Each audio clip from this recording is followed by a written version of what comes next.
ಮುಗೀತು ರಾಜು ಅವರೇ. ಹೇಳಿ, ನಿಮಗೆ ಅಭಿಮಾನಿಗಳ ಜೊತೆ ಸೇರ್ಕೊಂಡು ಟ್ರೈಲರ್ ಲಾಂಚ್ ಆಗಿದೆ, ನೋಡಿದೆ, ಎಷ್ಟು ಖುಷಿ ಕೊಟ್ಟಿದೆ? ಬಹಳ ಖುಷಿ. ಅಂದ್ರೆ ಒಂದೇ ಒಂದು ಡಿಫರೆನ್ಸ್ ಏನಂದ್ರೆ ನಾನು ಕೂಡ ಶಿವಣ್ಣ ಅವರ ಅಭಿಮಾನಿ, ಹಾಗಾಗಿ ಒಬ್ಬ ಅಭಿಮಾನಿ ನಿಮ್ಮನ್ನು ರೆಪ್ರೆಸೆಂಟ್ ಮಾಡಕ್ ವೇದಿಕೆಯಲ್ಲಿದ್ದೀನಿ. So thank you so much. ಇಷ್ಟು ದೊಡ್ಡ ರೆಸ್ಪಾನ್ಸ್ ಸಿಗ್ತಾ ಇದೆ ಟ್ರೈಲರ್ಗೆ. ನಿಮ್ಮ ಮುಖ ನೋಡಿದ್ರೆ, ನಿಮ್ಮ ರೆಸ್ಪಾನ್ಸ್ ನೋಡಿದ್ರೆ ನಮ್ಗೆ ಖುಷಿ ಅನಿಸ್ತಾ ಇದೆ.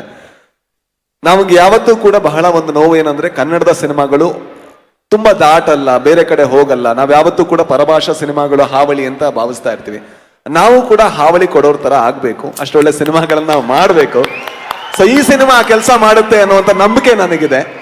ಅರ್ಜುನ್ ಜನ್ಯ ಅವ್ರ ಜೊತೆ ಮೇ ಬಿ ಮೊದಲ ದಿವಸದಿಂದ ಇವತ್ತಿನ ತನಕ ನಾನು ಹೆಚ್ಚಿನ ಸಲ ಪ್ರತಿ ದಿವಸ ಮಾತಾಡಿದ್ದೀನಿ ಏನಾಗ್ತಿದೆ ಅಂತ. ಯಾಕಂದ್ರೆ ಈ ಸಿನಿಮಾದ ಒಬ್ಬ ವಿದ್ಯಾರ್ಥಿಯಾಗಿ ನನಗೆ ಬಹಳ ಕಲಿಯೋದಕ್ಕಿತ್ತು. ಈ ಸ್ಕೇಲಲ್ಲಿ ನಾವು ಯಾವತ್ತೂ ಆಪರೇಟ್ ಮಾಡಕ್ ಆಗಲ್ಲ. ಸೊ ಅರ್ಜುನ್ ಜನ್ಯ ಅವರು ಬಹಳ ತಾಳ್ಮೆಯಿಂದ, ಬಹಳ ಪ್ರೀತಿಯಿಂದ ಈ ಸಿನಿಮಾನ ಹೆಣೆದಿದ್ದಾರೆ. ನಾನೊಬ್ಬ ನಿರ್ದೇಶಕ ಆದ ಕಾರಣ ಮೊದಲಿಗೆ ಅವರ ಹೆಸರನ್ನು ತಗೋತೀನಿ. ಸೊ ಅವ್ರಿಗೆ ತುಂಬಾ ಒಳ್ಳೇದಾಗ್ಲಿ. ಸೊ ಅದು ನನ್ನ ಹಾರೈಕೆ. ಜೊತೆಗೆ ನಮ್ಮ ಪ್ರೊಡ್ಯೂಸರ್ ತುಂಬಾ ಮುಗ್ಧ, ತುಂಬಾ ಒಳ್ಳೆ ಮನುಷ್ಯ. ಜೊತೆಗೆ ಈ ಸಿನಿಮಾ ಬೇರೆ ಯಾರಾದ್ರೂ ಇಷ್ಟು ಚೆನ್ನಾಗಿ ಮಾಡಕ್ ಆಗುತ್ತೋ ಇಲ್ವೋ, ಅದು ಸ್ವಲ್ಪ ಕಷ್ಟ ಇತ್ತು. ಬಟ್ ಹಗಲು ರಾತ್ರಿ ಅವರು ಈ ಸಿನಿಮಾ ದುಡಿದಿದ್ದಾರೆ. ಅವರಿಗೂ ಬಹಳ ಒಳ್ಳೇದಾಗಬೇಕು. ಅಂಡ್ ನನಗೆ ಬಹಳ ಖುಷಿ ಇರೋದೇನು ಅಂತ ಹೇಳಿದ್ರೆ, ನಾನು ಶಿವಣ್ಣ ಮತ್ತೆ ಉಪ್ಪಿ ಸರ್ ಇಬ್ಬರ ಅಭಿಮಾನಿ ಕೂಡ. ನಾನು ಅವರ ಪೋಸ್ಟರ್ಗಳನ್ನು ನೋಡ್ಕೊಂಡು, ಸಿನಿಮಾ ನೋಡ್ಕೊಂಡು, ನಾನು ಒಂದ್ ದಿವಸ ಸಿನಿಮಾ ಬರ್ತೀನಿ ಅಂತ ಯಾವತ್ತೂ ಅನ್ಕೊಂಡಿಲ್ಲ. ಈಗ ಸ್ಕ್ರೀನ್ ಶೇರ್ ಮಾಡಿದ್ದೀನಿ. ಆದ್ರೆ ಖುಷಿ ಏನಂದ್ರೆ, ಯಾರೋ ಈ ಸಿನಿಮಾ ಮುಗಿದ್ಮೇಲೆ ಕೇಳಿದ್ರು ಸ್ಟಾರ್ಸ್ ಜೊತೆ ಆಕ್ಟ್ ಮಾಡಿದೆ ಹೇಗೆ ಅನ್ಸ್ತು ಅಂತ. ನಾನು ಹೇಳಿದೆ ಸ್ಟಾರ್ಸ್ ಜೊತೆ ಆಕ್ಟ್ ಮಾಡಿದೆ ಅಂತ ಅನ್ಸಿಲ್ಲ, ಅದು ಅವ್ರ ದೊಡ್ಡತನ ಅಂತ. ಐ ಥಿಂಕ್ ಯಾವತ್ತೂ ಕೂಡ ಎಲ್ಲೋ ಒಂದ್ ಕಡೆ ಯಾರೋ ಒಬ್ಬ ಹೊಸಬ ಬಂದಿದ್ದಾನೆ, ನಂತರ ನೂರಾರು ಜನ ಅವ್ರು ನೋಡಿರ್ತಾರೆ, ಯಾವತ್ತೂ ಅದನ್ನ ತೋರಿಸ್ಕೊಟ್ಟಿಲ್ಲ. ಅದಕ್ಕೆ ತುಂಬಾ ದೊಡ್ಡ ಥ್ಯಾಂಕ್ಸ್ ಇಬ್ಬರಿಗೂ ಕೂಡ. ಅಂಡ್ ಯಾವತ್ತೂ ಕೂಡ ಇದೇ ರೀತಿ ನಿಮ್ಮ ಕನ್ನಡ ಸಿನಿಮಾಗಳ ಸೇವೆ ಏನಿದೆ ಅದು ಸಾಗ್ತಾ ಇರಲಿ. ಯಾಕಂದ್ರೆ ನೀವು ತುಂಬಾ ಇಂಪಾರ್ಟೆಂಟ್. ಜೊತೆಗೆ ಸುಧಾರಾಣಿ ಮ್ಯಾಮ್ ನನ್ನ ತಾಯಿಯ ಫೇವರೇಟ್, ಹಾಗೆ ನನ್ನ ಫೇವರೇಟ್ ಕೂಡ.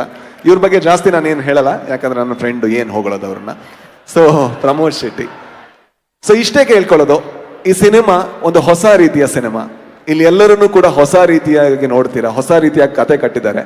ಸೊ ನಮ್ಮ ನಂಬಿಕೆ ಏನು ಅಂದ್ರೆ, ಕನ್ನಡ ಸಿನಿ ಪ್ರೇಕ್ಷಕರು ಕೂಡ ಹೊಸತನಕ್ಕೆ ಹಪಹಪಿಸ್ತಿದ್ದಾರೆ ಅಂತ. ಅದೇನಾದ್ರೂ ಆಗಿದ್ರೆ ಈ ಸಿನಿಮಾಗೆ ಒಂದು ಚಾನ್ಸ್ ಕೊಡಿ, ಖಂಡಿತ ನೀವು ರಿಗ್ರೆಟ್ ಮಾಡಲ್ಲ ಅಂತ ನಾವು ಪ್ರಾಮಿಸ್ ಮಾಡ್ತೀವಿ. Thank you so much. ಜೊತೆಗೆ ನೀವು ಕೊಟ್ಟಂತ ಒಂದು ಗಿಫ್ಟ್ ಅನ್ನ ನನ್ನ ಪ್ರೊಡ್ಯೂಸರ್ ಕೊಡಬೇಕು. 2 ನೋಟ್ ಇತ್ತು. ಸೂಫ್ರಮ್ ಸೋ ಈ ಸಿನಿಮಾ ಇಷ್ಟು ದೊಡ್ಡ ಯಶಸ್ಸಾಗೋದಕ್ಕೆ ನೀವು ಕಾರಣ. ಆದ್ರೆ ಮೊದಲು ಬಂದಂತ 2 ನೋಟನ್ನ ನಾನು ಇಟ್ಕೊಂಡಿದ್ದೆ.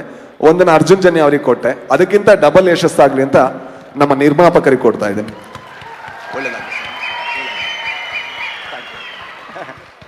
So sweet. ಅಂದ್ರೆ